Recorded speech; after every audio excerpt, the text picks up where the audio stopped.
Baiklah, Bismillahirrahmanirrahim. Assalamualaikum warahmatullahi wabarakatuh. Waalaikumsalam Waalaikumsalam warahmatullahi warahmatullahi wabarakatuh. wabarakatuh. Alhamdulillahirrabbilalamin. Wassalatu wassalamu ala rasulillah wa ala alihi wa sahbihi ajmain. Amma ba'du. Pada sore hari ini dalam suasana puasa Ramadan, sebuah keberkahan yang tercurahkan kepada kita semua sehingga dapat melanjutkan perkuliahan kita secara online. Salam dan taslim buat Nabiullah Muhammad Sallallahu Alaihi Wasallam. Bapak Ibu yang kami hormati, bahwa pada kesempatan ini kita akan mendiskusikan sebuah tema yang cukup mendasar terkait dengan batasan dan esensi dari difusi inovasi pendidikan. Jadi materi pengantar kita kali ini tentu kita akan mencoba untuk menelaah secara mendalam tentang apa itu batasan dan hakikat daripada difusi inovasi pendidikan. Nah, di tengah dari kemajuan peradaban sekarang ini, kita memahami bahwa lembaga pendidikan berada di tengah-tengah. Kadang lembaga pendidikan itu sebagai penyuplai dari inovasi itu sendiri, dan di saat yang sama kadang lembaga pendidikan itu menjadi konsumen dari inovasi, terutama teknologi yang ada. Jadi lembaga pendidikan ini berada di tengah-tengah untuk menjadi satu garis simetris ya dalam dinamika dan dialektika inovasi dari peradaban itu sendiri. Namun kata kunci yang pertama kita bisa kedepankan adalah kita memang dituntut untuk selalu mengikuti perkembangan zaman yang ada dan memiliki karakter dari sebuah kemajuan itu sendiri ya. Nah, ciri-ciri generasi yang memiliki karakter yang maju, yang dapat berinteraksi, beradaptasi dengan perkembangan yang ada adalah berkarakter inklusif dan adaptif. Dalam arti bahwa kita ini harus selalu bersikap terbuka dengan kemajuan yang ada. Siapapun itu, baik secara personal maupun secara institusional, kalau dia bersikap eksklusif, dia tidak akan bisa maju mengikuti perkembangan zaman. Jadi kita bisa melihat kalau secara institusional tampak lebih konvensional, mampu berbeda dengan entitas global, misalnya An-Nadir ya. Jadi dalam salah satu komunitas keagamaan kita yang ada di sekitar di Goa ya, yang pertama atau yang duluan berpuasa kemarin itu An-Nadir. Jadi dengan sikap eksklusifnya, tertutupnya An-Nadir ini sehingga tampak berbeda dengan kemajuan dan dinamika dari entitas global itu sendiri. Jadi itu tampak kelihatan eksklusif atau tertutup. Sedangkan entitas umat Islam pada sebagian besar yang bersikap inklusif ini tentu menunjukkan satu keterbukaan, sikap adaptif dan keterbukaan sikap kemampuan dalam hal menerima perbedaan-perbedaan, kemajuan-kemajuan yang ada. Jadi misalnya ormas terbesar di Indonesia ada NU Muhammadiyah, ini tampak lebih kemampuan berinteraksi dengan kemajuan yang ada. Jadi itulah yang menunjukkan secara entitas komunal bahwa organisasi yang inklusif dan terbuka akan nampak kemajuan yang dimiliki. Dia akan mampu berinteraksi dan beradaptasi dengan inovasi, terutama inovasi teknologi yang ada sekarang ini. Begitu juga dengan lembaga pendidikan. Jadi lembaga pendidikan yang bersikap inklusif itu tentu juga dipengaruhi oleh siapa top leadernya di lembaga pendidikan itu, siapa pengelola dan termasuk warga sekolah itu sendiri, apakah memiliki jiwa inklusif atau tidak. Kalau secara personal, bahwa kalau kita selalu bersikap terbuka dengan kemajuan yang ada, maka kita akan terus mengikuti perkembangan dan senantiasa untuk bersikap visioner, ya, berorientasi masa depan. Jadi itu saya kira mahasiswa pasca sarjana akan memiliki karakter inklusif, karakter keterbukaan, kemampuan atau kerelaan untuk menerima perbedaan serta beradaptasi dengan kemajuan dan perkembangan yang ada. Jadi itu yang menjadi tuntutan era sekarang ini, terutama di dalam dunia pendidikan itu sendiri. Jadi kita melihat bahwa salah satu prasyarat bagi pendidikan mengalami perkembangan, apalagi kemajuan, itu adalah dengan mengadopsi yang namanya inovasi. Jadi tadi saya menyampaikan bahwa pendidikan secara institusional itu berada di tengah-tengah, kadang menjadi penyuplai dari atau yang memproduksi dari inovasi, dan kadang juga menjadi konsumen dari inovasi itu sendiri. Jadi ini ketika melihat dinamika dan akselerasi inovasi terutama di bidang teknologi, maka pendidikan benar-benar dituntut untuk selalu bersikap terbuka dengan adanya inovasi terbaru sekarang ini. Jadi terutama misalnya ketika melanda atau kita dilanda COVID-19, kita dituntut untuk bersikap beradaptasi atau mengadopsi berbagai macam kemajuan teknologi yang ada, sehingga meskipun ada pandemi tetapi kegiatan pendidikan itu tetap berjalan karena itu bagian dari kehidupan dan bagian dari peradaban kemanusiaan itu sendiri, sehingga kehadiran teknologi ini benar-benar dapat menyambungkan kegiatan pendidikan di antara umat manusia melalui dengan social distancing, pembelajaran jarak jauh atau online dan seterusnya. Jadi itu lembaga pendidikan karena bersikap adaptif dan mengadopsi inovasi teknologi yang ada sehingga dapat mengatasi berbagai masalah kehidupan yang dapat menghambat kegiatan pendidikan di dalamnya. Kemudian dengan adanya difusi inovasi pendidikan, jadi inovasi ini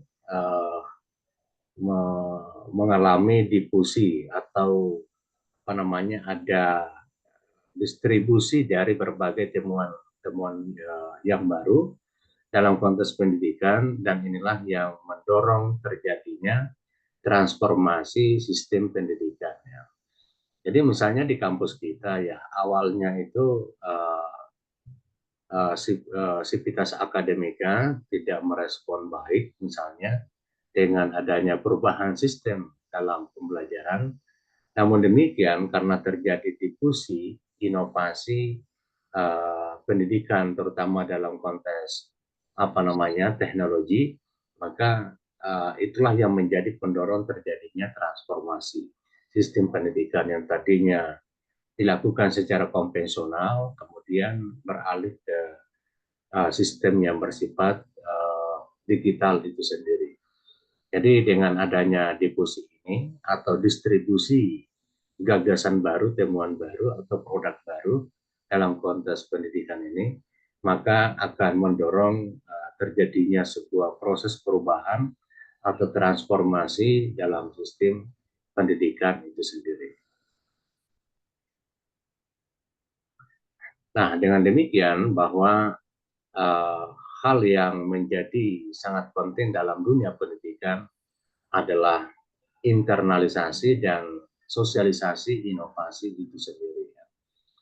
Uh, Namun demikian, kalau kita melihat berbagai macam temuan-temuan dalam penelitian dosen misalnya, itu dibutuhkan semacam internalisasi yang masif. Internalisasi yang masif ini dimaksudkan adalah kemampuan kita untuk meyakinkan pimpinan agar diterapkan hasil penelitian kita. Ada beberapa temuan penelitian dosen membutuhkan proses waktu untuk melakukan internalisasi dan sosialisasi inovasi itu ya. Jadi beberapa tahun belakangan saya secara pribadi melakukan penelitian tentang pembelajaran berbasis riset. Jadi pembelajaran berbasis riset ini tentu diawali dengan penelitian sebelumnya, pembelajaran berbasis masalah atau problem based learning. Kemudian dikembangkan lagi pembelajaran berbasis riset, lalu terus dikembangkan pembelajaran berbasis digital. Nah, itu terus dikembangkan dan disosialisasikan kepada teman-teman dosen, dan pada akhirnya sudah mulai teman-teman dosen itu menerapkan pembelajaran berbasis riset dengan mengadaptasikan digital itu sendiri. Nah, kemudian dari tahun ke tahun itu sudah mulai diterapkan adanya sosialisasi dan kegiatan untuk penerapan pembelajaran berbasis riset itu. Lalu berkembang lagi yang terutama yang ada sekarang ini yang mau diterapkan adalah project based learning. Jadi pembelajaran yang berbasis project, yang mana pembelajaran itu memang tadinya adalah sebuah proses riset di dalamnya, kemudian luarannya harus benar-benar tampak sebuah produk yang dapat dimanfaatkan oleh masyarakat secara luas. Jadi itu lagi-lagi sebuah inovasi harus dilakukan internalisasi dan sosialisasi kepada kolega baik secara institusional maupun secara personal itu sendiri. Jadi itulah kemampuan kenapa sebuah inovasi dapat tersebar dan diterima oleh semua kalangan, karena adanya kemampuan di dalam internalisasi dan sosialisasi. Terutama kalau dalam konteks pemasaran yang disebut dengan promosi, branding dari sebuah produk itu sendiri.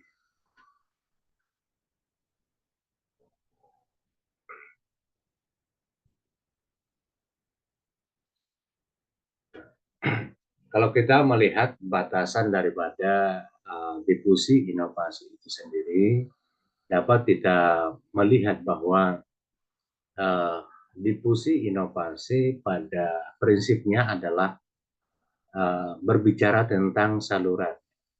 Jadi kalau ada distribusi, ada pemerataan dari berbagai inovasi, maka di situ akan dicari tentang saluran, kanal atau channel yang dapat menjadi instrumen untuk menyemeratakan atau mendistribusikan sebuah gagasan baru. Yang kemudian kita juga akan berbicara tentang waktu ya, timingnya. Jadi dalam konteks penyebaran inovasi itu, maka tentu sangat penting mempertimbangkan aspek timing, aspek momentum, sehingga inovasi ini menjadi sesuatu yang dapat cepat diterima oleh masyarakat itu sendiri. Jadi itu menurut Everett Rogers terkait dengan masalah difusi inovasi. Kemudian difusi inovasi itu sesungguhnya adalah penyebaran gagasan, metode, teknologi atau media baru dalam sistem pendidikannya. Jadi kalau kita berbicara tentang difusi inovasi, maka kita akan selalu berbicara hal-hal yang baru, sesuatu yang menjadi bagian dari kebaruan atau novelty, berupa ide, berupa metode, atau instrumen atau alat yang dapat dikembangkan di dalam dunia pendidikan. Jadi kalau dihubungkan dengan sistem pendidikan berarti di dalamnya ada sistem manajerial, sistem informasi akademiknya, dan seterusnya. Kalau dikaitkan dengan dunia pembelajaran, itu lebih banyak mengarah kepada sistem e-learning-nya, LMS, kemudian platform-platform digital yang dapat digunakan di dalam kegiatan pembelajaran. Jadi ini batasan dari difusi inovasi itu sendiri. Nah, kalau bicara tentang saluran, tadi tentang bagaimana menyebarkan berbagai gagasan baru, metode baru, teknologi baru, atau media baru, maka kita membutuhkan saluran.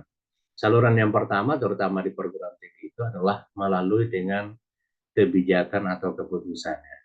Jadi ketika rektor mengeluarkan surat keputusan tentang penerapan EdLink di dalam kegiatan pembelajaran, maka semua dosen di bawahnya itu sami'na wa ata'na menerapkan EdLink itu sendiri sebagai LMS.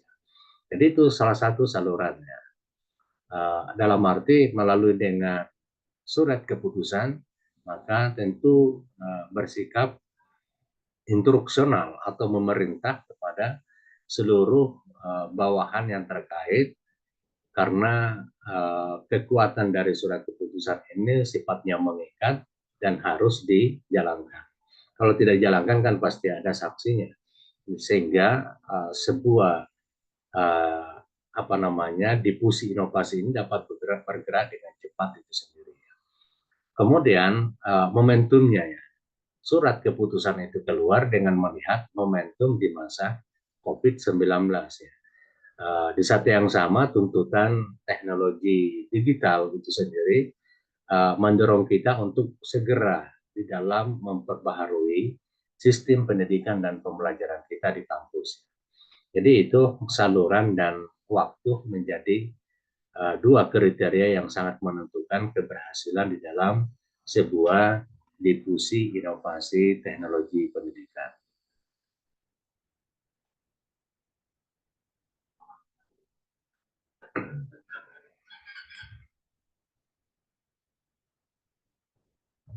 Kemudian selanjutnya terkait dengan masalah komponen. Jadi kegiatan daripada terjadinya difusi inovasi pendidikan itu sendiri itu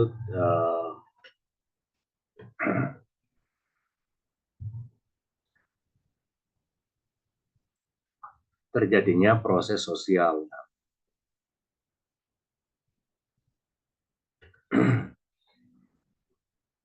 Jadi ketika saudara-saudara sekalian menemukan sesuatu yang baru, bagian dari inovasi atau discovery, lalu Bapak Ibu sekalian berinteraksi dengan yang lain, maka disitulah akan terjadi proses penyebaran dari atau difusi dari inovasi itu sendiri. Jadi substansi dari terjadinya difusi inovasi ini adalah ketika terjadi proses sosial. Nah, proses sosial di sini kan di dalamnya ada interaksi, ada komunikasi, ada adaptasi, dan seterusnya. Dan setiap terjadi interaksi kan pasti ada proses saling sharing informasi, komunikasi, kemudian saling mempengaruhi satu sama lain. Jadi dengan adanya informasi berarti ingin meyakinkan kepada mitra dalam komunikasi untuk menerima gagasan, ide, informasi yang kita sampaikan. Sehingga terjadi pola penerimaan misalnya karena kemampuan kita di dalam meyakinkan mitra komunikasi itu sendiri. Jadi itu substansi yang pertama. Kemudian yang kedua, bahwa di dalam inovasi itu sendiri itu memiliki tahapan-tahapan. Jadi masyarakat itu tidak langsung menerima sebuah inovasi terbaru, tetapi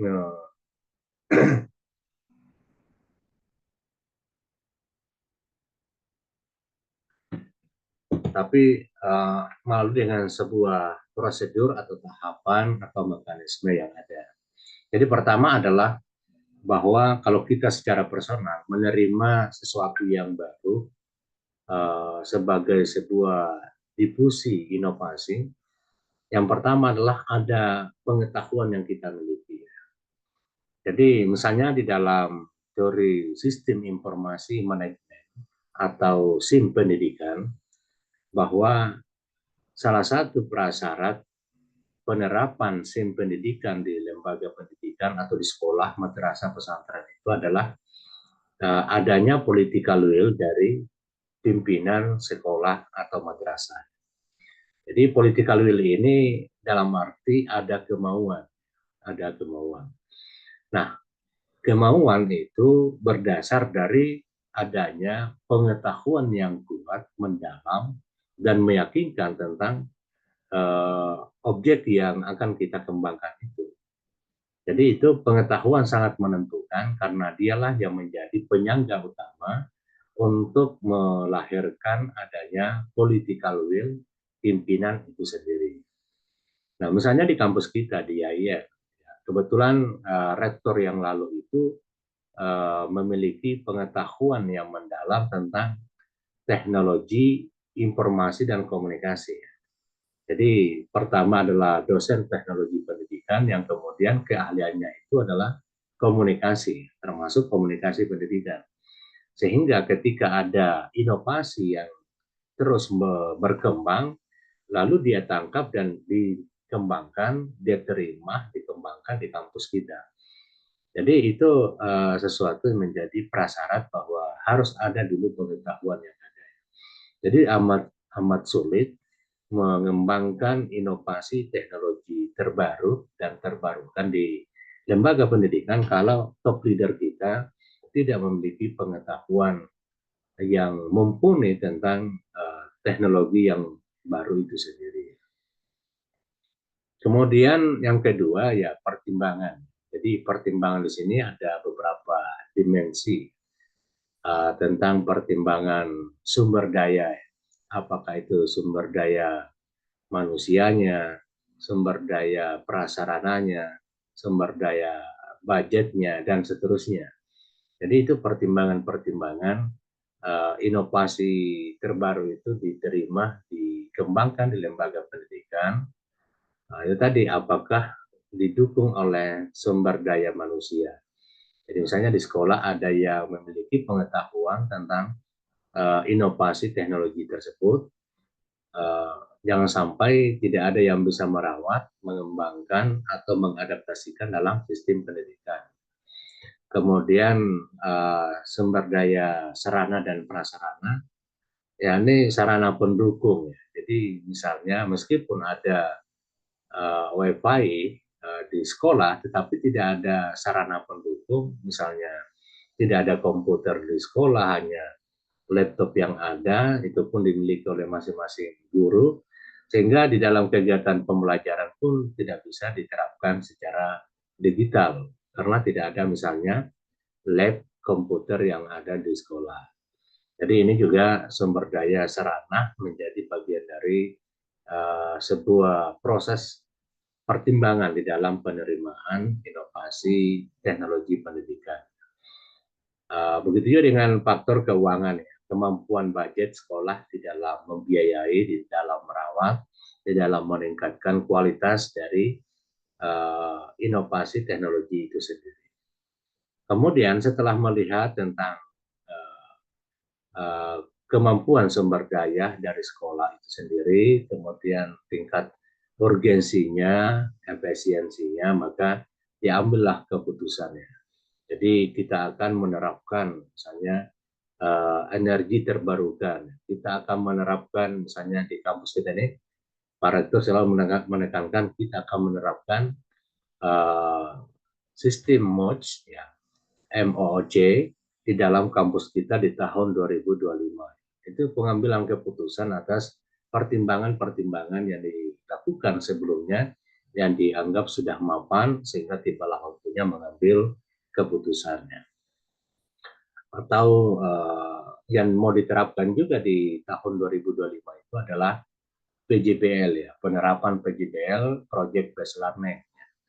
Jadi kemarin saya memimpin tim untuk menyusun panduan PJBL itu dan sudah selesai dan tinggal mau diterapkan melalui dengan pengesahan senat kampus dan kemudian ditindaklanjuti penandatanganan dari rektor, ya. Jadi kalau itu sudah ada tinggal diterapkan, ya. Jadi kalau sudah ada keputusan dari rektor melalui legitimasi dari senat, maka siap untuk diimplementasi. Jadi kalau diimplementasi ini tentu harus ada kekuatan yang kuat melalui dengan surat keputusan dari pengambil kebijakan. Kemudian konfirmasi. Ketika diterapkan sebuah produk baru, misalnya tadi PJBL, kita lakukan evaluasi apakah memiliki dampak yang positif atau negatif terhadap peningkatan kompetensi akademik mahasiswa. Jadi konfirmasi di sini sesungguhnya adalah evaluasi dari kebijakan atau keputusan itu sendiri. Jadi hal-hal yang baru, misalnya pembelajaran blended learning, apakah itu sesuatu yang dianggap positif bagi pengembangan atau peningkatan kemampuan akademik mahasiswa atau justru menurunkan. Jadi itu konfirmasi adalah sebuah tindakan untuk merespon adanya kebijakan di dalam melihat tingkat efektivitas dan efisiensi terhadap dampak positif dalam lingkungan pendidikan itu sendiri.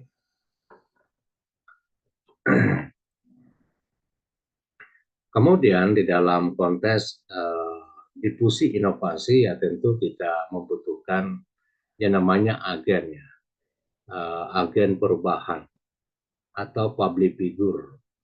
Nah, apabila agen-agen perubahan ini melakukan tugasnya dengan baik, ya misalnya kalau di sekolah ada kepala sekolah, ada guru, dan ada pembuat kebijakan. Jadi kalau gurunya misalnya menjadi agen untuk melakukan inovasi, maka sudah bisa dipastikan di level di bawahnya seperti peserta didik yang dibina secara langsung akan mengikutinya di situ, ya. Tapi kalau pada level kepala sekolah, maka tentu kepala sekolah akan mendapatkan pengikut di dalam level sekolah itu, ya. Seperti yang saya sampaikan pada pekan yang lalu, Madrasah Digital MTSN 1 Makassar yang menyebut dirinya sebagai Madrasah Digital itu merupakan agen perubahannya itu adalah dari kepala madrasah itu sendiri. Jadi adanya komitmen political will yang kuat dari kepala madrasah di dalam mengembangkan sistem pendidikan dan pembelajaran yang berbasis digital. Sehingga dia berhasil dalam waktu 2-3 tahun dan itu menjadi ikon di Makassar di dalam mengembangkan pilot project Kementerian Agama, yakni Madrasah Digital itu sendiri. Jadi dari kepala sekolah ini membangun komitmen, keyakinan yang kuat kepada para bawahannya sehingga guru dapat menerima atas gebrakan dari kepala madrasah itu, dan guru ini menjadi agen perubahan yang selanjutnya setelah dilakukan oleh kepala sekolah. Kemudian pembuat kebijakan ini yang dimaksud adalah misalnya dari Kementerian Agama atau dan Dinas Pendidikan dapat menjadi agen perubahan. Jadi misalnya di Parepare ada dulu mahasiswa S3 yang sudah selesai, yang saya kira bagian dari agen dari perubahan itu sendiri. Yakni meneliti tentang madrasah digital, khususnya di kota Parepare. Jadi dari disertasinya itu, dia mencoba terus untuk mengembangkan, menyebarluaskan isu-isu tentang madrasah digital, pentingnya madrasah digital, dan bagaimana mengembangkan madrasah digital itu sesuai dengan uh, kearifan lokal, situasi dan kondisi pada madrasah itu sendiri. Jadi itu pembuat kebijakan karena pernah salah sebagai kepala seksi ya, atau kepala bagian di Kementerian Agama dan juga punya keahlian di bidang madrasah digital itu sendiri.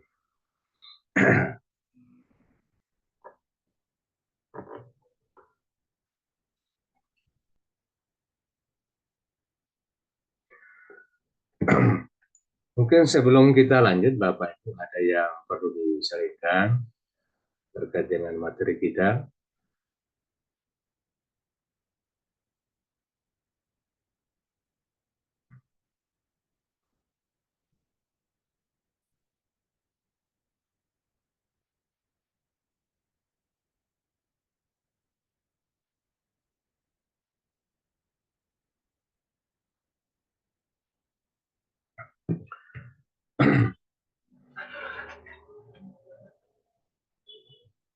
Kemudian tadi sudah saya sampaikan tentang komponen utama difusi inovasi pendidikan itu. Ada yang bersifat inovasi. Inovasi ini adalah temuan itu sendiri, kemudian saluran komunikasi, tentu melalui dengan media atau jalur penyebaran inovasi. Jadi misalnya kita menyebarkan sebuah inovasi, gagasan baru kepada yang lain, dapat melalui dengan kegiatan-kegiatan seminar, workshop, lokakarya, dan seterusnya. Kemudian dapat juga melalui dengan media sosial. Jadi media sosial ini dapat berupa uh, penyebaran informasi tentang inovasi, dapat juga berupa penyampaian tentang pelatihan terhadap produk-produk terbaru ya. Itu yang banyak juga terjadi di media sosial tentang penyebaran informasi, adanya pelatihan online yang tentu menawarkan dengan produk-produk terbaru dari platform digital itu sendiri. Dan juga yang banyak dilakukan oleh para peneliti, yakni melalui dengan jurnal ilmiah. Jadi misalnya dosen-dosen ketika menemukan sesuatu yang baru, itu menyebarluaskan melalui dengan jurnal ilmiah, dapat pula melalui dengan buku-buku yang ditulis, dapat pula dengan melalui diseminasi atau seminar of call for paper dalam melahirkan proceeding dari apa yang dihasilkan dalam penelitian. Jadi ini merupakan saluran komunikasi yang sering dapat kita temukan di dalam konteks penyebaran inovasi itu sendiri.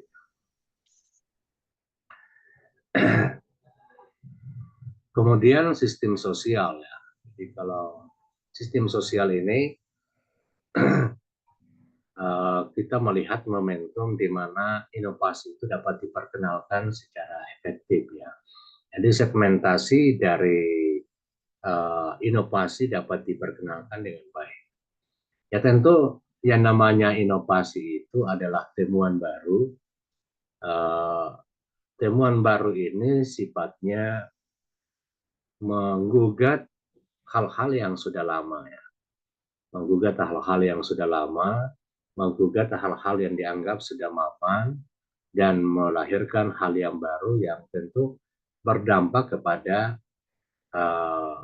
atau paling tidak menciptakan suasana baru. Setiap suasana baru pasti ada kebisingan ya. Jadi kebisingan di sini dalam arti memerlukan waktu untuk proses beradaptasi. Sehingga jarang sekali kita temukan adanya penerimaan yang tulus, yang efektif, yang efisien terhadap orang-orang yang membawa adanya inovasi baru. Jadi bahkan ya di dalam sejarah pemikiran disebutkan bahwa setiap ada pembaharu itu sudah pasti diusir oleh komunitasnya.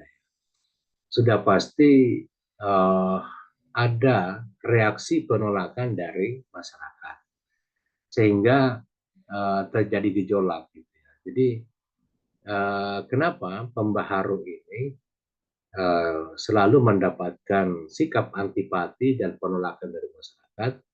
Karena yang pertama itu sifatnya melampaui zamannya. Jadi membawa gagasan baru di mana gagasan itu belum dijangkau oleh entitas gagasan atau nalar komunitas dari masyarakat itu. Jadi disebut dengan melampaui zamannya.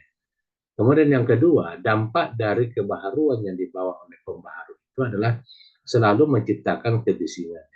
Jadi kebisingan ini terjadi ketika adanya proses transisi dari yang lama menuju kepada yang baru.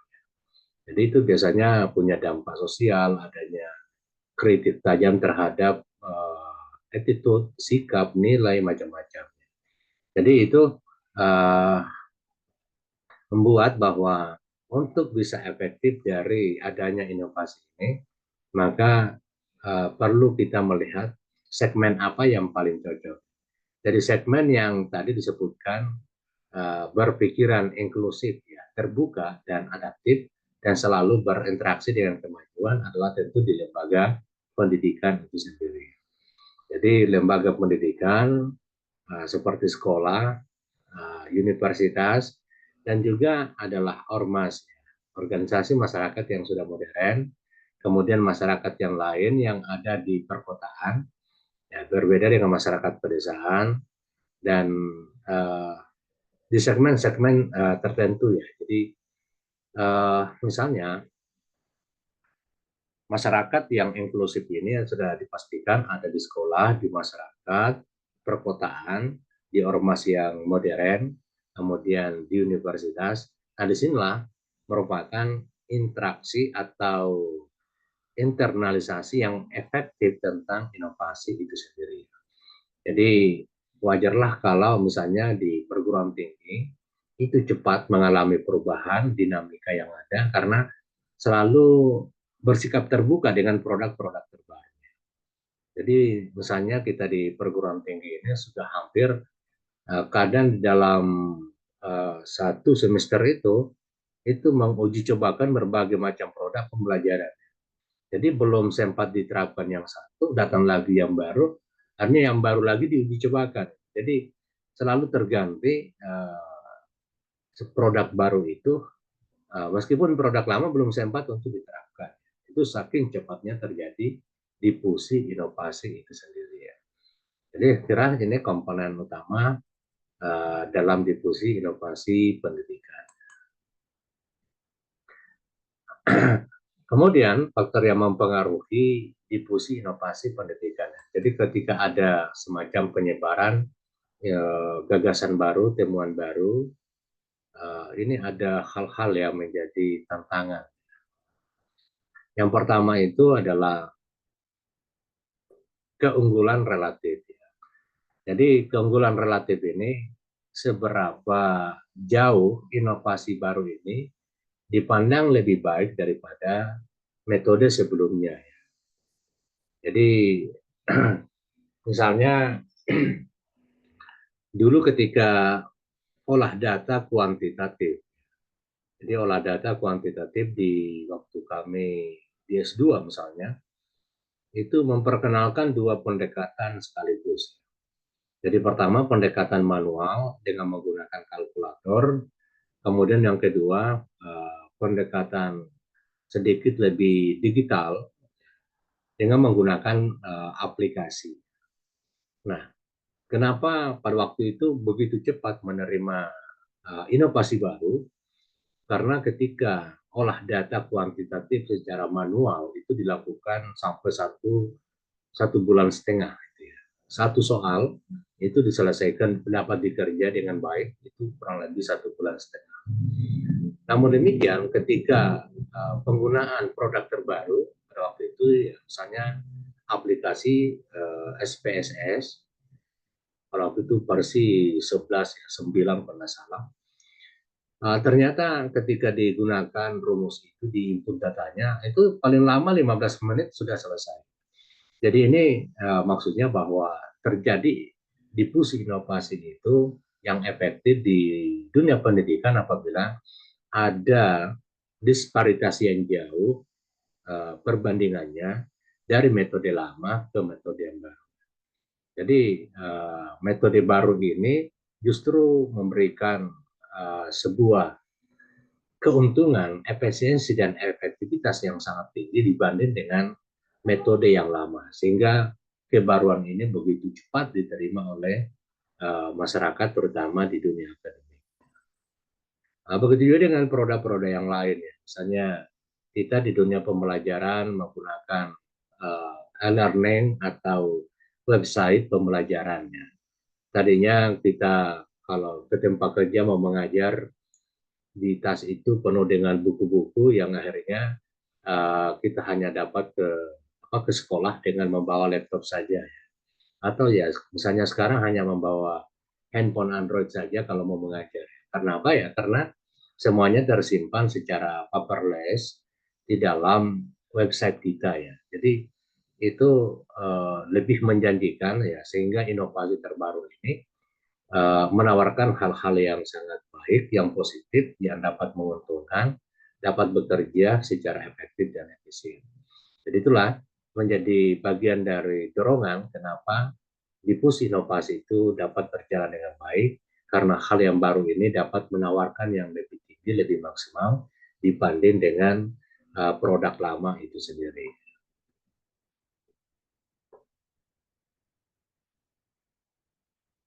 Kemudian kompatibilitasnya, kompatibilitas.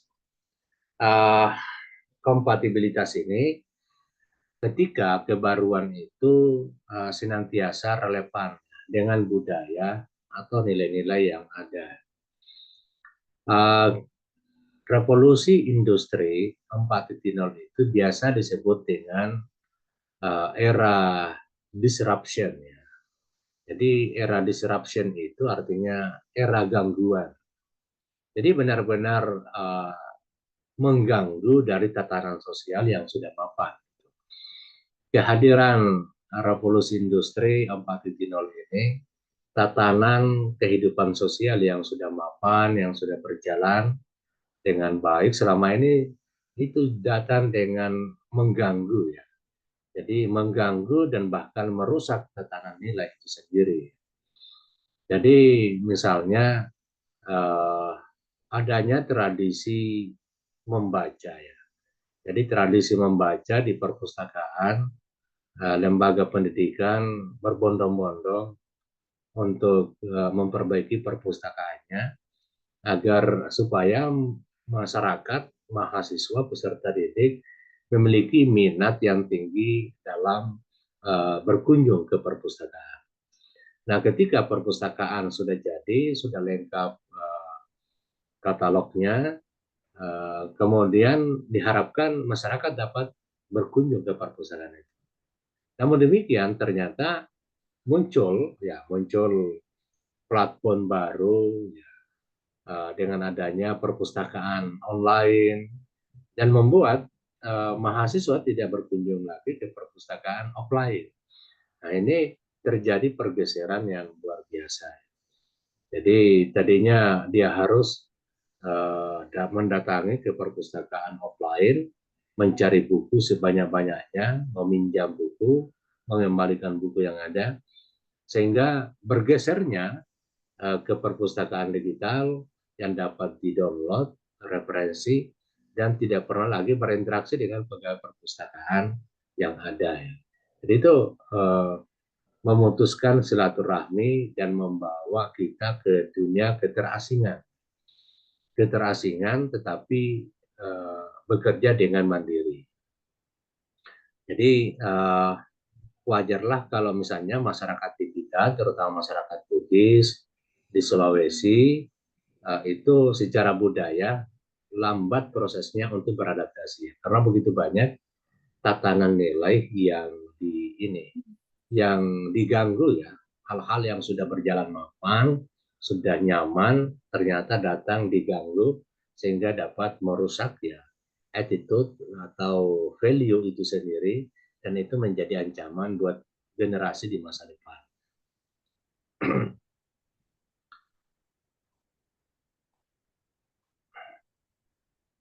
Kemudian kompleksitas.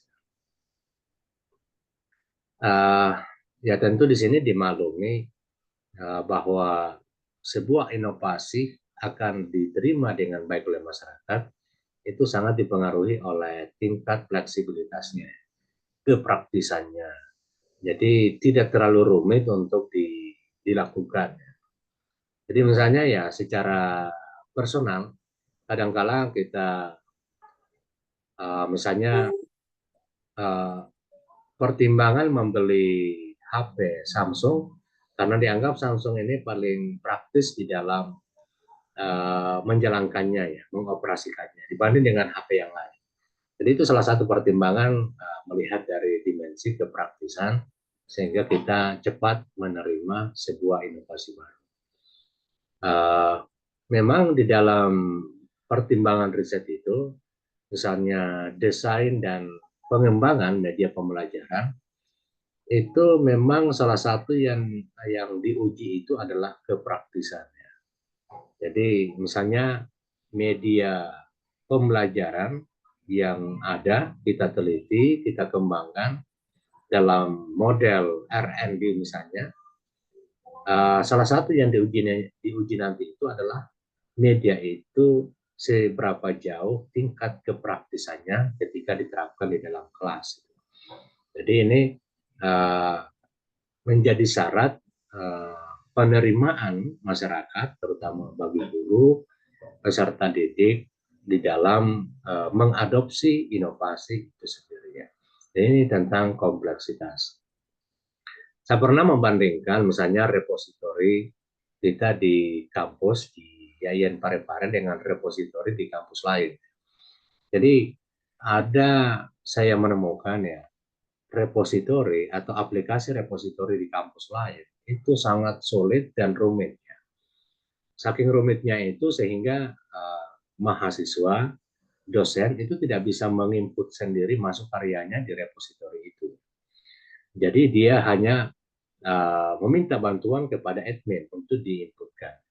Sedangkan di kampus kita, itu kita bisa langsung menginput sendiri, nanti admin itu tinggal memvalidasi. Jadi itu artinya bahwa repositori yang ada di kampus kita itu sangat praktis, bahkan dapat melibatkan dosen maupun mahasiswa menginput sendiri dari karyanya untuk disimpan di dalam repositori. Sehingga repositori di kampus kita ini justru banyak diminati oleh para pembaca. Kenapa ya? Karena praktis ya, praktis menginput, menyimpan karya ilmiah, dan juga praktis untuk membuka dan bahkan mendownload karya ilmiah yang ada di dalam. Jadi tidak rumit secara operasional.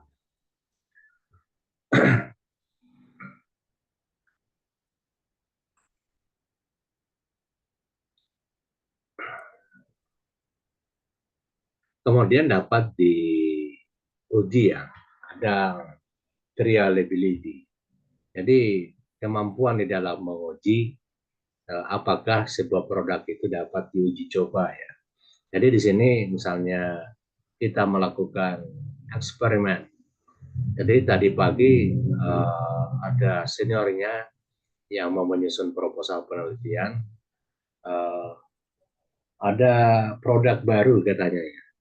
Produk baru dalam bentuk metode pembelajaran yang disebut dengan FGH ya. Apa itu? Pet Game Hijaiyah.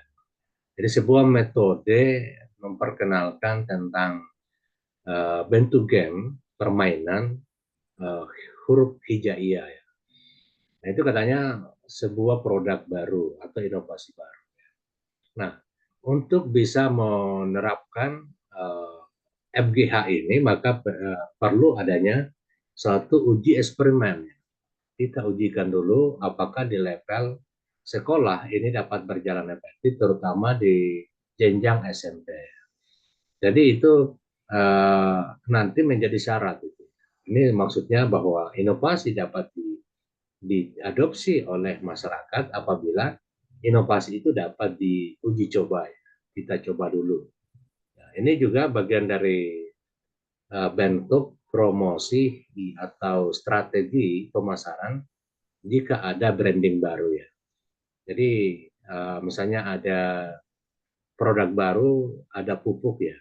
Jadi pupuk pertanian yang terbaru dipromosikan bahwa pupuk ini dapat merangsang satu tumbuhan untuk meningkatkan apa namanya ya, meningkatkan bunga dari misalnya apakah itu mangga, durian dan seterusnya. Jadi ketika pupuk itu dicoba, maka dia akan meningkatkan bunganya, mempertahankan bunganya sampai meningkatkan kualitas buah itu sendiri. Nah, tentu produk ini masyarakat akan 50-50 mau terima atau tidak ya. Jadi jalan keluarnya adalah harus diuji coba. Apakah betul ini pupuk memiliki kelebihan dan seterusnya. Akhirnya itulah yang diuji cobakan 1-2 minggu melihat dampak dari produk itu sendiri. Nah, atau ada testimoni dari orang lain yang sudah melakukan uji coba. Nah, ternyata ketika diuji coba dan ada buktinya dan masyarakat tidak perlu lagi diyakinkan, dia akan beli sendiri karena dia sudah lihat secara langsung bahwa ada dampaknya yang signifikan dari pupuk itu sendiri ya. Jadi itu kira-kira maksudnya bahwa sebuah inovasi baru itu dapat diterima baik oleh masyarakat apabila sudah teruji atau dapat diuji melalui dengan eksperimen atau melalui dengan testimoni dan seterusnya. Jadi itu saya kira menjadi prasyarat di dalam dunia pendidikan dan pembelajaran. Dulu misalnya LMS juga sebelum diterapkan secara luas itu dilakukan juga uji coba, itu melalui dengan LMS.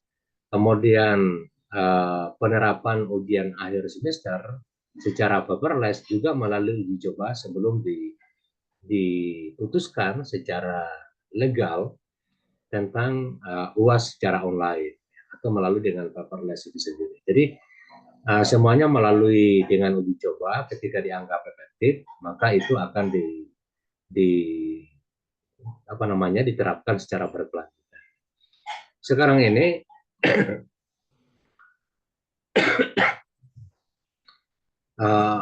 ada satu metode baru yang sementara diuji cobakan di kampus seperti ujian komprehensif bagi mahasiswa S1 ya.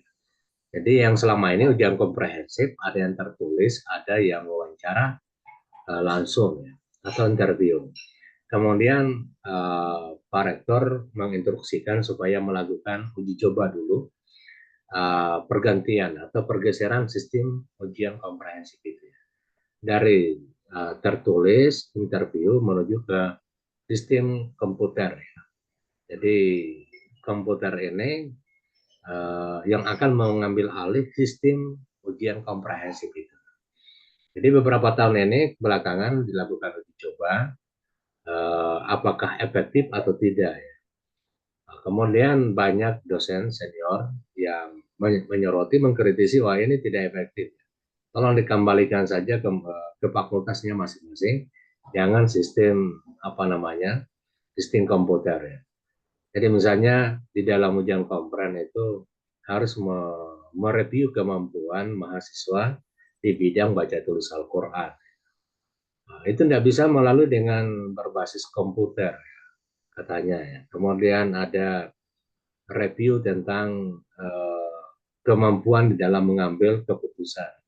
Misalnya tentang beribadah, taharah, lalu pengambilan keputusan di bidang pembagian warisan, macam-macam. Jadi banyak hal ya terkait dengan ujian kompren ini, sehingga banyak tuntutan untuk ditarik kembali, jangan menggunakan dengan sistem komputer itu sendiri. Jadi itu sebuah metode baru yang harus diuji cobakan, lalu direview hasil uji coba, apakah ini efektif. Kalau tidak efektif, maka bisa dikembalikan ke yang lama.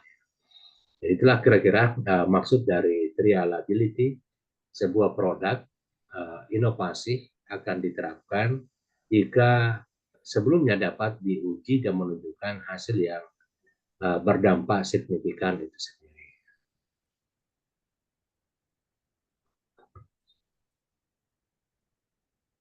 Kemudian secara pragmatis ya,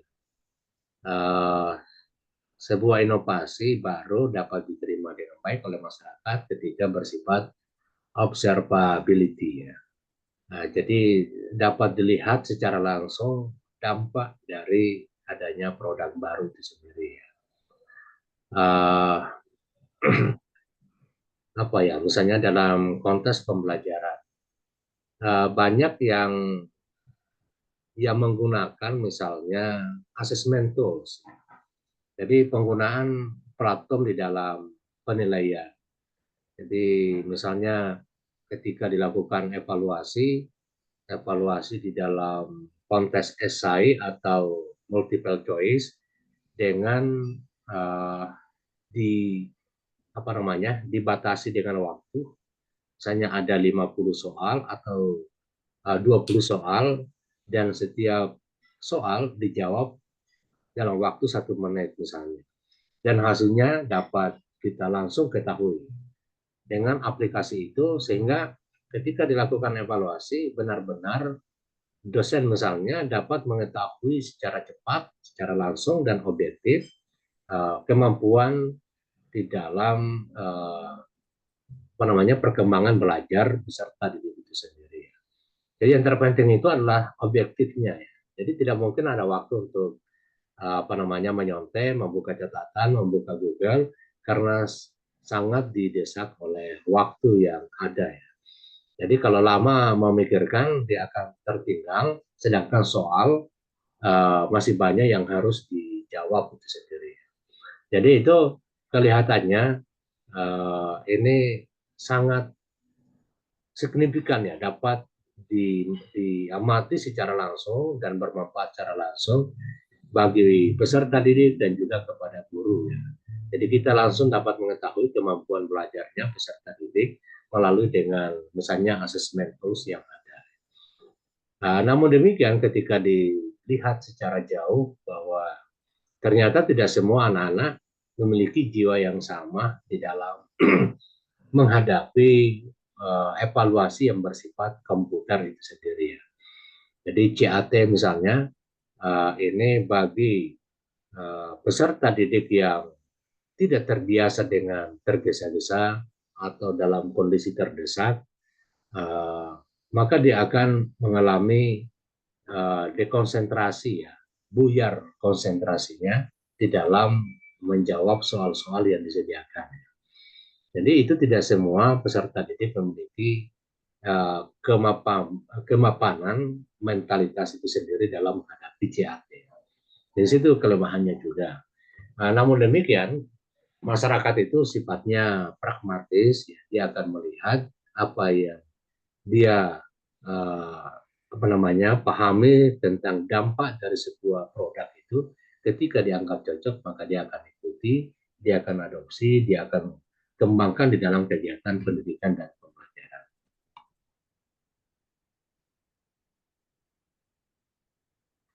Ini adalah sampel dari inovasi pendidikan itu sendiri. Kalau misalnya LMS ya, Learning Management System, ya kalau dulu itu yang ada cuma SIM ya. Jadi SIM pendidikan, Sistem Informasi Manajemen Pendidikan. Nah, itu wilayahnya adalah tentang Siaga atau Sispo. Kemudian terpisah yang disebut dengan LRNEC. Jadi terpisah antara siswa dengan e-learning karena e-learning ini berada di website tersendiri. Kemudian tidak lama kemudian muncullah yang disebut dengan LMS ini, Learning Management System, yang menggabungkan antara sistem informasi manajemen dengan sistem pembelajaran yang berbasis digital itu sendiri. Jadi di kampus ya tentu dengan berbagai pertimbangan-pertimbangan menggunakan eh, apa namanya platform Edlink. Ini kurang kaya, Edlink. Edlink ini yang punya adalah Sepima yang ada di Surabaya. Ini juga yang biasa ditempati magang MBKM bagi mahasiswa S1 di Sepima itu ya. Dan terus mengembangkan Edlink ini dari waktu ke waktu sesuai dengan perkembangan zaman, perkembangan digital, perkembangan spesifikasi data yang dibutuhkan, termasuk dari permintaan misalnya BAN PT atau Lamdik, sehingga dibutuhkan pengembangan LMS itu secara berkelanjutan. Kemudian ada model, jadi model juga ini hampir sama dengan Edlink, cuma belum diterapkan di kampus kita. Google Classroom ini sifatnya open source. Ini pernah diperkenalkan dulu di kampus kita sebelum ada Edlink. Misalnya dosen-dosen bagi yang mau melaksanakan pembelajaran online bisa melalui dengan Google Classroom. Karena waktu itu sifatnya gratis, kita bisa setting sendiri di Google yang mengambil aplikasi Google Classroom ini. Namun demikian belum memiliki fasilitas tentang apa ketika perkuliahan telekonferensi, misalnya menggunakan Zoom dan seterusnya belum ada di dalam. Penyimpanan data pun juga sangat terbatas di dalam Google Classroom dan juga lebih mudah diretas oleh yang lain ya ketika ada yang ingin mengganggu, merusak data kita itu lebih mudah karena sifatnya gratis dan open source sehingga siapa saja bisa mudah membacanya. Kita punya Google Classroom itu sendiri. Kemudian Cover School ya, Cover School ini termasuk salah satu platform yang dikembangkan oleh Kementerian Pendidikan Nasional. Ini di generasi awal ya, pernah meneliti tentang Cover School, melahirkan bukunya tentang Cover School ini. Dan itu menarik karena bisa disandingkan dengan media sosial seperti Facebook itu sendiri. Jadi ketika ada penilaian portofolio bisa melalui dengan Facebook, atau ada yang ingin dipublikasikan seperti nilai peserta didik, itu bisa melalui dengan Facebook dan seterusnya. Jadi pada prinsipnya setiap platform LMS itu punya kelebihan dan punya kekurangan. Jadi misalnya pernah kami mereview Edlink itu sendiri ya. Jadi yang kurang di Edlink itu adalah ketika saya berinteraksi ya, dengan mahasiswa secara personal. Jadi misalnya tadi pagi saya mengirim materi PowerPoint di Edlink ya. Nah, kemudian dilihatlah semua mahasiswa lalu memberikan respon. Nah, andai kata misalnya saya sebagai pengampu mata kuliah itu ingin menyampaikan informasi khusus kepada salah seorang mahasiswa. Jadi itu yang belum ada, saya menyampaikan secara khusus kepada mahasiswa yang bersangkutan, sedangkan mahasiswa yang lain tidak bisa dia buka atau dia tidak bisa baca. Jadi itu yang belum ada, dan berapa tahun belakangan kita minta supaya diadakanlah. Begitu juga misalnya ketika mahasiswa mau membuat kelompok tersendiri, atau ada kelompok-kelompok di dalam pembagian di kelas itu, setiap kelompok dapat berinteraksi secara chat live di antara anggota kelompok tanpa diketahui atau tidak bisa dilihat oleh peserta yang lain di luar dari kelompok itu. Jadi itu yang merupakan bagian dari kelemahan yang kayaknya belum dilakukan perbaikan. Sehingga misalnya ketika ada diskusi tentang satu materi pelajaran melalui dengan chat live, maka semua yang melakukan chat live itu akan terbaca oleh semua peserta yang aktif pada waktu itu. Jadi itu yang memiliki kelemahan ya. Jadi misalnya kalau ada mahasiswa yang rendah nilainya, saya ingin memberikan pesan khusus kepada mahasiswa yang rendah nilainya supaya diperbaiki kelemahan-kelemahan yang ada, ditingkatkan kehadirannya, partisipasinya dan seterusnya. Itu tidak bisa dilakukan karena tidak punya semacam koneksi tersendiri yang hanya berdua dapat melihat interaksi itu. Itu ya yang pernah kami temukan di Edling, sedangkan di tempat lain itu berkembang ya, atau dapat atau punya platform POM yang ada di dalam platform itu sendiri. Kemudian metode pembelajaran blended learning. Jadi blended learning ini satu bentuk penggabungan luring dan daring. Jadi dengan adanya platform LMS misalnya, sehingga ini menjadi prasyarat untuk dilakukan blended learning. Meskipun sebelumnya misalnya di UT merupakan perguruan tinggi pertama yang bagian dari pilot project di Indonesia di dalam mengembangkan blended learning. Dengan istilah dulu pembelajaran modul ya, sistem modul di dalam pembelajaran. Jadi ada pertemuan secara offline, selebihnya itu kerja tugas. Nah, meskipun kerja tugasnya itu ya melalui dengan telepon atau secara manual, tidak melalui dengan luring, daring. Jadi daring dalam arti ini misalnya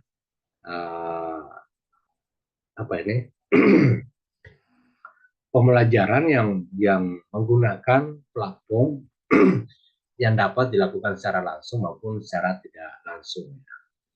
Jadi secara langsung itu dapat dengan chat live, dapat berupa dengan telekonferensi atau melalui dengan Zoom seperti yang kita lakukan sekarang ini, atau menggunakan Google Meet dan seterusnya.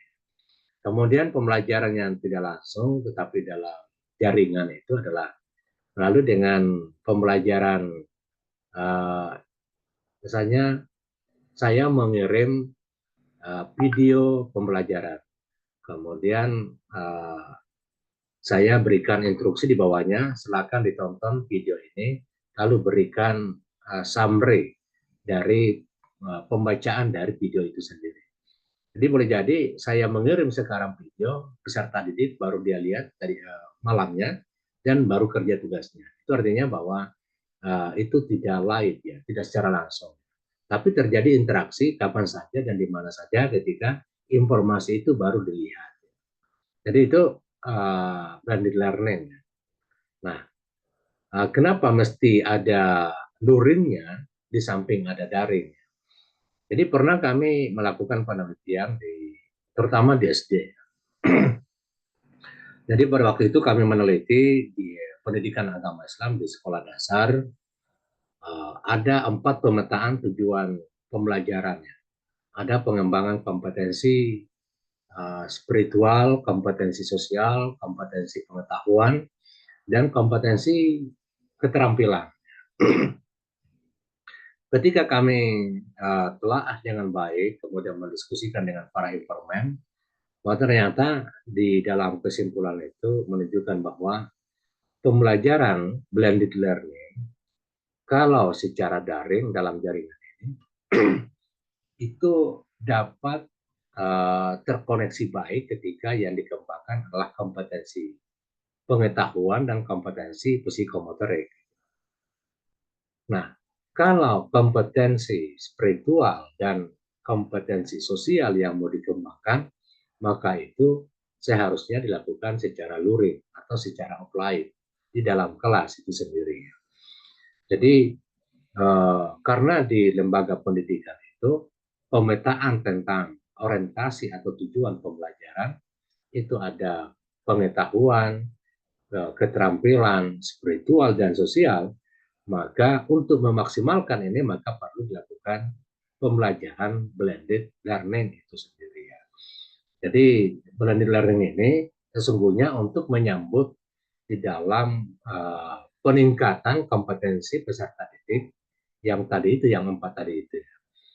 Nah, kenapa? Pertanyaannya kenapa kalau kompetensi pengetahuan dan kompetensi psikomotorik itu dapat berkembang dengan baik melalui dengan daring, pembelajaran daring. Karena misalnya di pembelajaran daring ini tentu menggunakan berbagai macam platform ya, menggunakan pendekatan digital. Misalnya kita dapat menemukan referensi digital ya, buku-buku digital, jurnal-jurnal digital dengan akses yang mudah. Jadi dengan sendirinya kita mendapatkan sumber bacaan, referensi yang lebih banyak, lebih maksimal, yang terbarukan dibanding dengan pembelajaran secara offline atau luring itu sendiri. Jadi pengembangan kompetensi pengetahuan itu lebih cepat, sehingga cocok untuk pembelajaran yang bersifat daring itu sendiri. Nah, bagaimana dengan pengembangan keterampilan atau psikomotorik?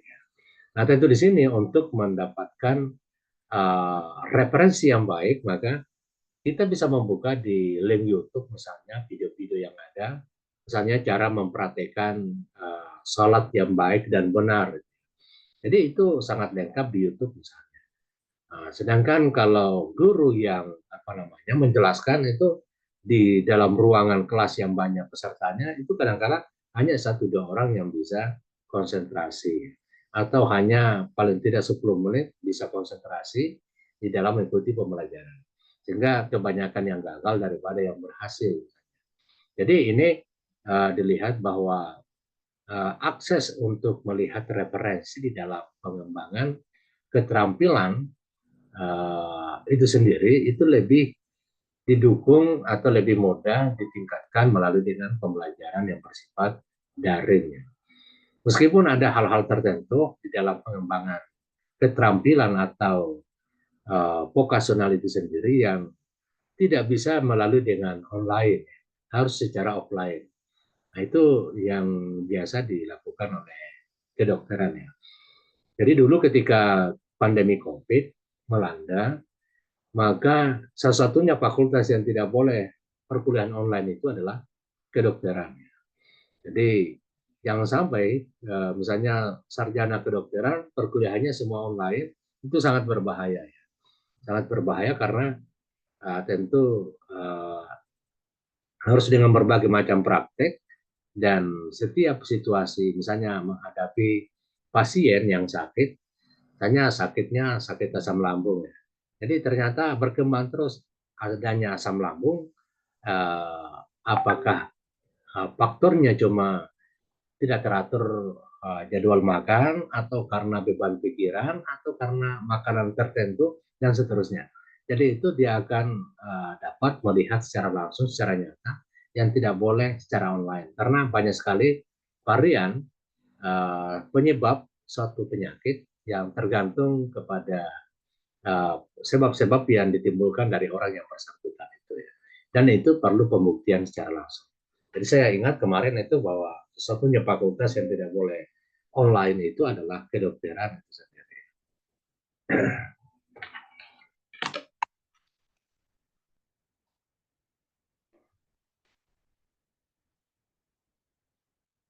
Kemudian ya termasuk implementasi kurikulum merdeka ya. Jadi ini kalau kita di perguruan tinggi namanya MBKM. Jadi MBKM itu sifatnya memberikan haknya kepada mahasiswa yang ingin mengembangkan keterampilan atau kemampuan intelektualnya sesuai dengan cita-citanya. Jadi misalnya kalau orang PAI ya, mahasiswa S1 di PAI ingin menjadi bendahara di sekolah misalnya, maka itu diberikan haknya kepada mahasiswa yang bersangkutan untuk belanja mata kuliah misalnya di PB, di bidang akuntansi, bidang ekonomi, sehingga memiliki pengetahuan di bidang akuntansi keuangan itu sendiri. Meskipun nantinya ketika selesai, dia akan diangkat misalnya di madrasah atau di pondok pesantren. Jadi itu maksudnya. Jadi ada keterampilan tambahan yang perlu dimiliki mahasiswa dan itu tergantung sepenuhnya kepada mahasiswa sehingga ada kebijakan tentang MPKM itu sendiri.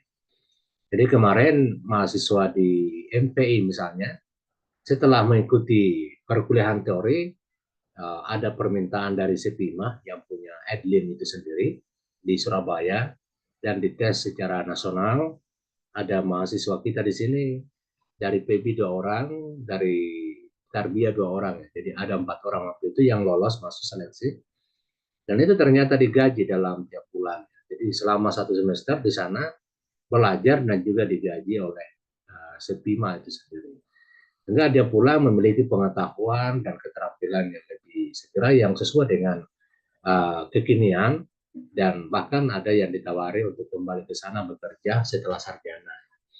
Jadi ini salah satu bentuk kebijakan di dalam kegiatan penerapan kurikulum itu sendiri. Yang sebelumnya ada KKNE, ada SNPT, kurikulum berbasis KBK, apalagi itu ada kurikulum KTSP, ya. Sekarang ada kurikulum Merdeka, entah nanti apa namanya kurikulum ini, tapi yang pertama muncul di Kementerian Agama itu ada kurikulum cinta ya. Saya juga belum terlalu paham itu maksudnya kurikulum cinta itu. Kemudian dalam pembelajaran itu ada deep learning, pembelajaran mendalam, macam-macam ya inovasi sekarang yang terus bergulir itu ya. Belum tuntas yang satu, muncul lagi yang baru ya inovasi yang baru. Misalnya kita baru ingin menerapkan project based learning, pembelajaran berbasis project, dan ada case based learning, pembelajaran berbasis kasus. Ya. Lalu tiba-tiba muncul lagi yang disebut dengan deep learning, ya, pembelajaran mendalam. Apalagi maksudnya pembelajaran mendalam. Ketika dibaca, wah ternyata itu bagian dari ramuan, dari kelebihan metode pembelajaran yang satu dengan yang lain, diramu sedemikian rupa, lalu diberikan gugusan teori belajarnya, hanya diperkuat teori belajar konstruktivisme, akhirnya menjadi sebuah strategi yang dilihat dari segi nama itu cukup menggugat untuk membuat kita penasaran untuk kita pelajari. Nah itulah inovasi-inovasi ya di bidang tentang kurikulum merdeka.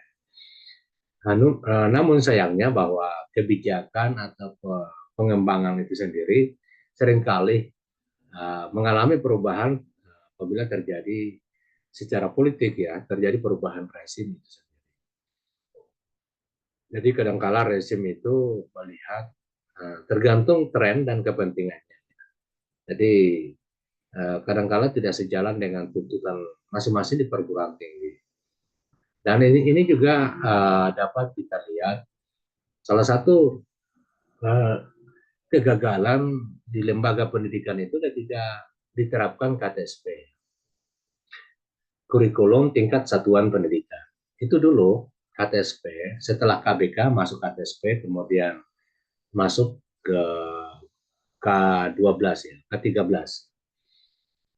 KTSP ini, yakni kurikulum itu direkonstruksi kepada tingkat satuan pendidikan. Jadi sekolah diberikan kewenangan untuk menyusun sendiri kurikulumnya.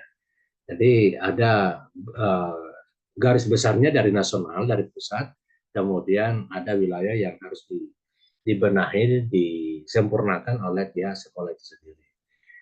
Ketika diberikan kewenangan sekolah untuk memperbaiki kurikulumnya di KTSP itu, ternyata hampir semua sekolah tidak memiliki kemampuan di dalam menuntaskan KTSP itu. Akhirnya KTSP ini ditarik kembali, tidak cocok karena SDM di sekolah tidak mumpuni untuk menjalankan KTSP itu. Akhirnya ditarik kembali, lalu diformulasikan, maka lahirlah yang disebut dengan K13.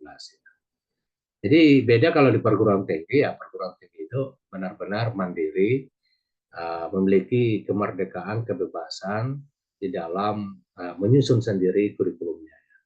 Jadi pusat hanya memberikan penerapan atau penetapan atau prinsip tertentu, misalnya sekarang harus kurikulum berbasis MPKM atau harus mengacu kepada OB. Hanya itu saja yang kita ikuti. Yang mana yang dimaksud dengan OB, bagaimana produknya, alurnya, bahkan template-nya itu sendiri. Jadi kita di perguruan tinggi tinggal berimprovisasi mengikuti dari panduan misalnya yang berbasis OB itu sendiri.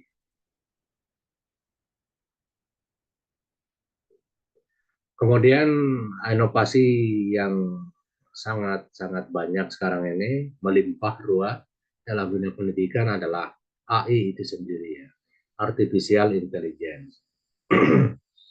Ya bahkan di Cina itu ya sudah luar biasa bagaimana penggunaan AI dalam kegiatan pendidikan. Eh, ya misalnya ada robot yang menjadi guru di TK ya. Ini yang lucu juga misalnya guru TK ternyata robotnya pintar menari, suaranya pasti bagus dari guru yang sebenarnya dan seterusnya. Nah, ini terus yang berkembang sekarang. Kenapa? Karena banyak hal yang dia bisa lakukan di dalam menciptakan kreasi, inovasi dari peserta didik itu sendiri. Jadi makanya kita ini akan tergusur oleh teknologi AI dalam menjalankan tugas pendidikan dan pengajaran itu apabila kita tidak bisa mengembangkan semacam inovasi apa yang tidak dimiliki oleh AI itulah yang kita harus perkuat di dalam diri kita. Jadi misalnya AI hanya sifatnya uh, transfer knowledge ya, transfer knowledge dalam berbagai bentuk, apakah itu knowledge kognitif, afektif, psikomotorik, spiritual dan seterusnya. Tapi yang tidak bisa dilakukan oleh AI itu adalah sebagai inspirator ya, bagaimana memberikan inspirasi. Jadi kalau misalnya peserta didik lagi kalau tidak mau, pokoknya tidak punya semangat untuk belajar, AI tentu kesulitan untuk memberikan jalan keluar. Nah, inilah yang saya kira penting kita kembangkan sebagai guru yang terus menginspirasi kepada peserta didiknya, sehingga tidak tergantikan oleh teknologi AI. Nah, kalau kita sendiri tidak bisa menginspirasi, maka siap-siaplah akan digusur oleh teknologi AI. Dalam arti minimal ya seperti ini, anak-anak lebih suka nonton, buka video apa namanya, handphonenya, daripada mengikuti pembelajaran dari kita ya. Kenapa ya? Karena dari kita ya karena tidak menginspirasi sehingga anak-anak merasa tidak ada nilai tambah ketika mengikuti pembelajaran itu sendiri. Jadi ini saya kira menjadi tantangan tersendiri buat kita semua, Bapak Ibu, di dalam mengembangkan kompetensi kita sehingga tidak tergantikan oleh teknologi artificial intelligence.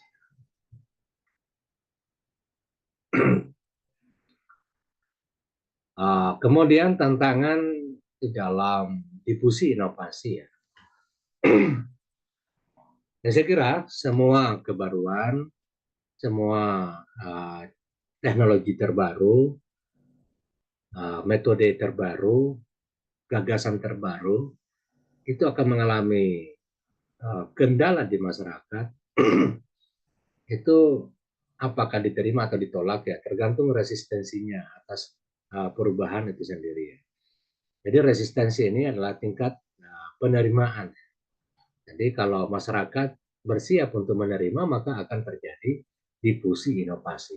Tapi kalau tidak mau menerima maka akan terjadi kegagalan itu sendiri. Jadi ini kata kuncinya adalah resistensi terhadap perubahan itu sendiri, yakni sikap keterbukaan, penerimaan dari apakah itu guru maupun peserta didik itu sendiri.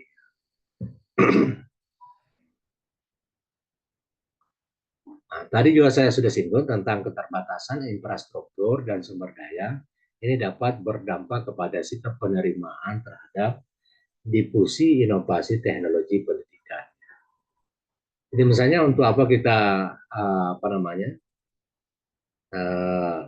menerapkan pembelajaran digital kalau tidak ada signal misalnya. Pembelajaran online tapi tidak ada wifi. Nah ini juga yang jadi kendala misalnya. Kita ingin mengembangkan atau menerapkan LMS, tapi tidak ada admin atau operator. Ini juga akan mengalami hambatan yang besar ke depannya.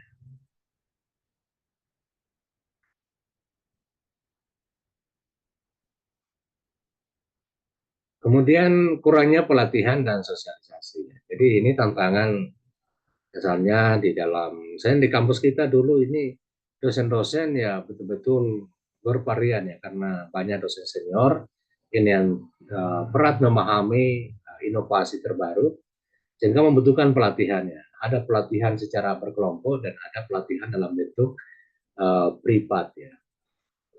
Kemudian selalu meyakinkan bahwa hal ini sangat penting, perlu diketahui oleh dosen, siapapun pendidiknya, karena yang dihadapi adalah masyarakat milenial, yakni mahasiswa yang memang sudah ditakdirkan hidupnya itu berdampingan dengan teknologi.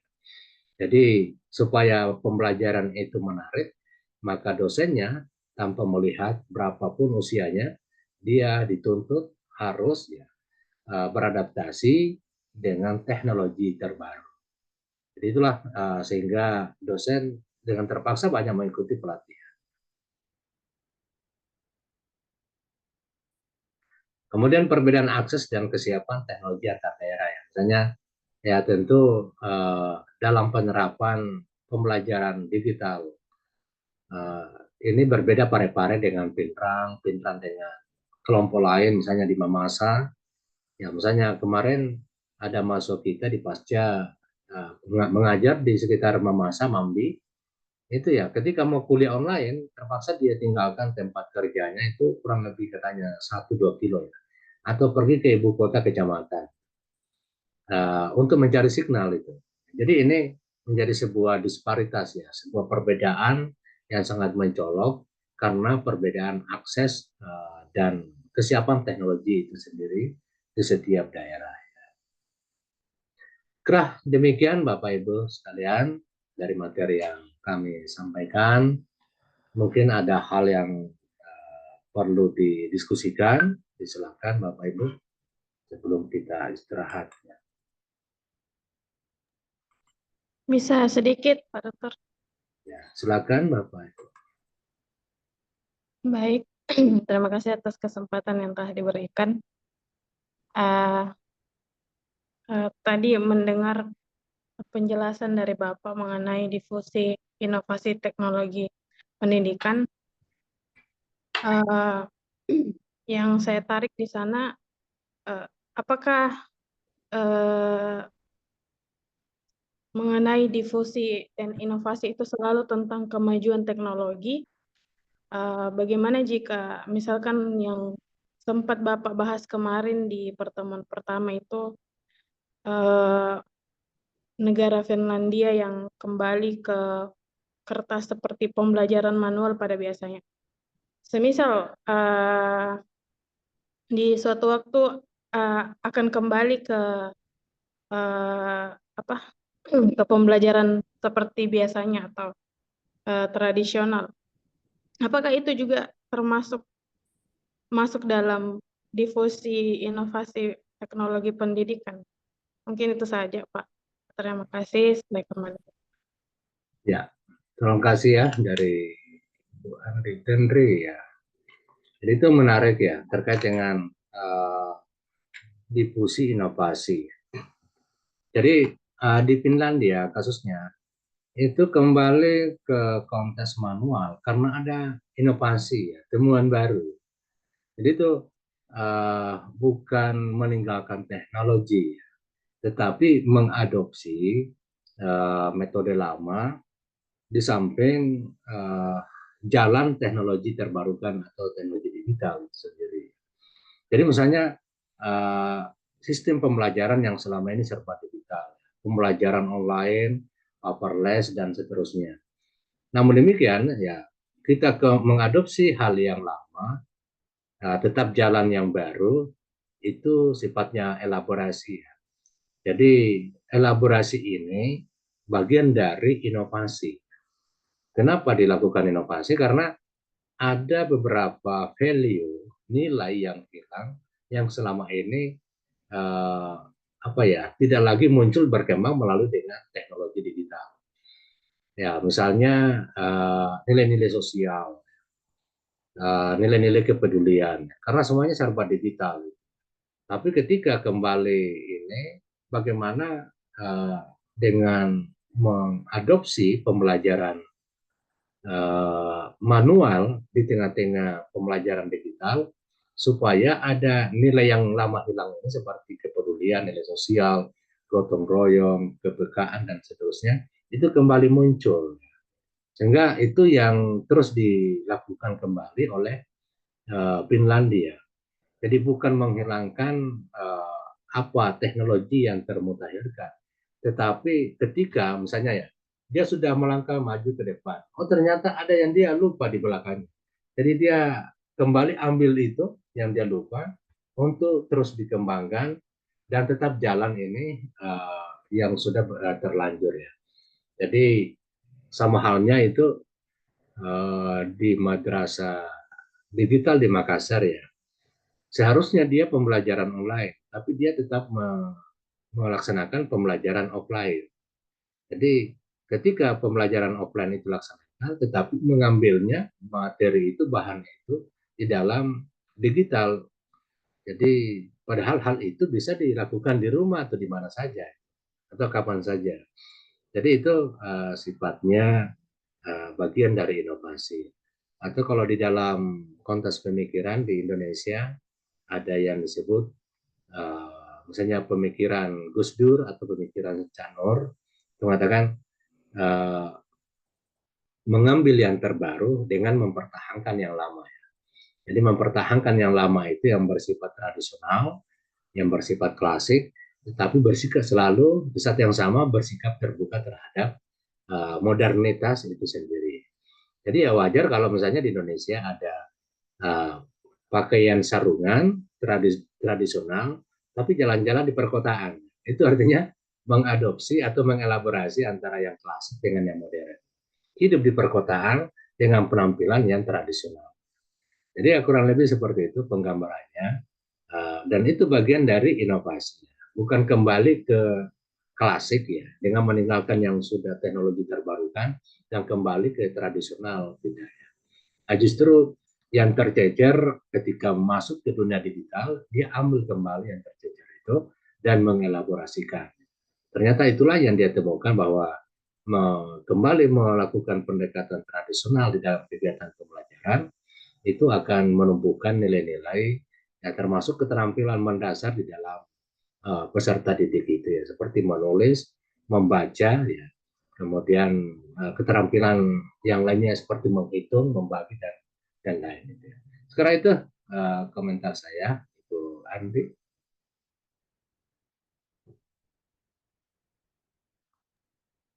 Terima kasih, Pak. Oke, Pak ada yang lain?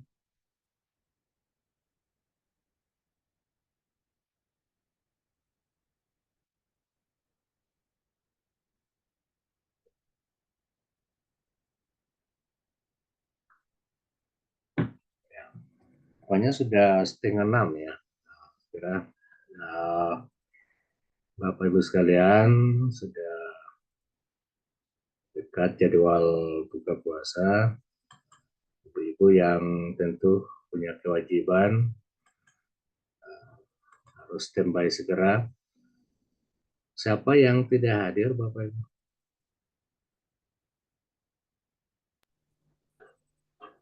Hadir semua ya?